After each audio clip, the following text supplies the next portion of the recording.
আসসালামু আলাইকুম। হজরত আব্দুল কাদের জিলানী রহমতুল্লাহ আলাইয়ের বাবা ও মায়ের বিয়ের ঘটনা। হজরত আবু সালে মুসা জাঙ্গি তিনি ছিলেন একজন পরহেজগার মানুষ।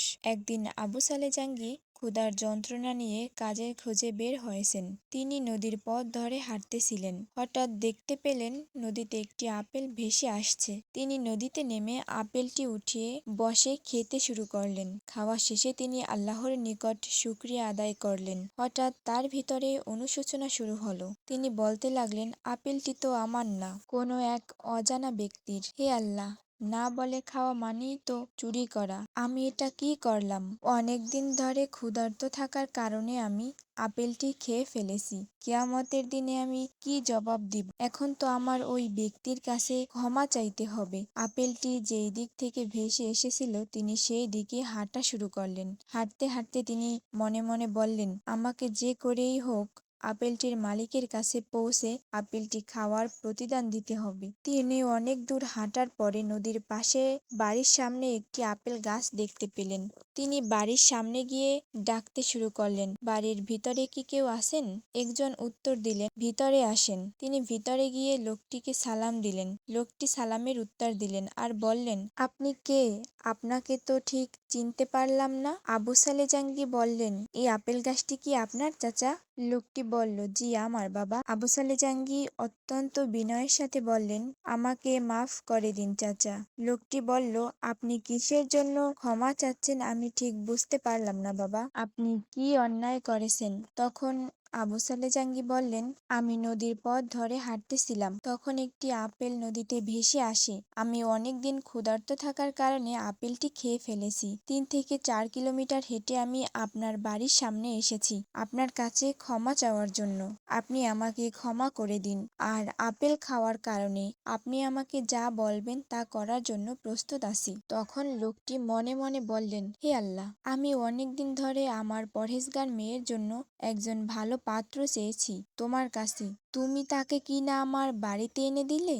যে কিনা একটি আপেল নদীতে ভেসে গেছে সেটা খেয়েছে, তার জন্য আমার কাছে ক্ষমা চাইতে এসেছে। তখন তিনি আবু সালে জাঙ্গিকে বললেন, বাবা, আমি তোমাকে ক্ষমা করতে পারি, কিন্তু আমার একটি শর্ত আছে।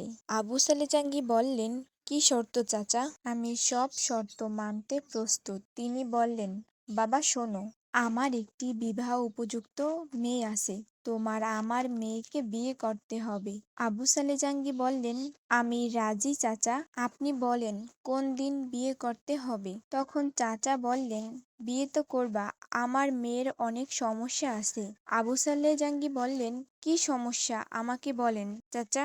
আমার মেয়ে চোখে দেখে না, দুটো চোখ অন্ধ। আমার মেয়ে কথা বলতে পারে না। আমার মেয়ে লুলা হাঁটতে পারে না।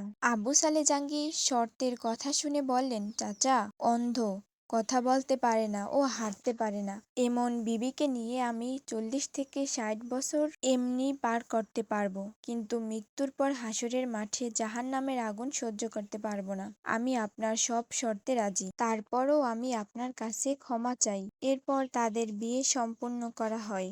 আবু সালে জাঙ্গি বাসর ঘরে প্রবেশ করলেন ও তার বিবিকে সালাম দিলেন। তার বিবি সালামের উত্তর দিলেন। উত্তর শুনে তিনি অবাক হয়ে যান এবং ভাবেন, আমার স্ত্রী তো কথা বলতে পারে না, তাহলে কিভাবে কথা বলল? তিনি ছুটে ঘর থেকে বের হয়ে গেলেন। তার শ্বশুরের কাছে বললেন, বাবা, আপনি হয়তো আমাকে ভুল জায়গায় পাঠিয়েছেন, নয়তো আমি ভুল জায়গায় চলে গিয়েছি।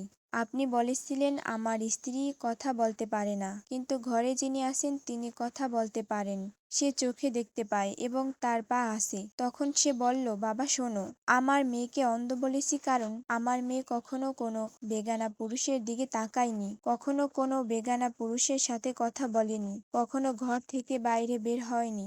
আবু সালে জাঙ্গি তার শ্বশুরের কথা শুনলেন এবং বাসর ঘরে ফিরে গেলেন। তারপর তিনি তার স্ত্রীর কাছে গেলেন ও তার পাশে বসলেন এবং তার দিকে তাকিয়ে বললেন, সুবহানাল্লাহ, এবং আল্লাহর কাছে বললেন, হে আল্লাহ, আমাকে এমন এমন একজন নেককার ও সুন্দর বিবি দেওয়ার জন্য আপনার কাছে শুকরিয়া আদায় করছি। তারপর তারা সুখে শান্তিতে বসবাস করতে লাগলো। আজকের ভিডিওটি এই পর্যন্ত। আপনারা যদি চান পরের পার্ট নিয়ে আসবো। আর যদি আমার ভিডিওতে ভুল হয়ে থাকে তাহলে অবশ্যই কমেন্ট করে জানাবেন। আমি ভুলগুলো শোধরানোর চেষ্টা করব। আমার ভিডিও ভালো লেগে থাকলে অবশ্যই লাইক, কমেন্ট, শেয়ার করে আমার পাশে থাকবেন এবং আমার চ্যানেলটি সাবস্ক্রাইব করে রাখবেন। ও আমরা সকলেই চলেন হযরত আবু সালেহ মুসা জাঙ্গির মতো জীবন গড়ার প্রতিজ্ঞা করি। আল্লাহ হাফেজ।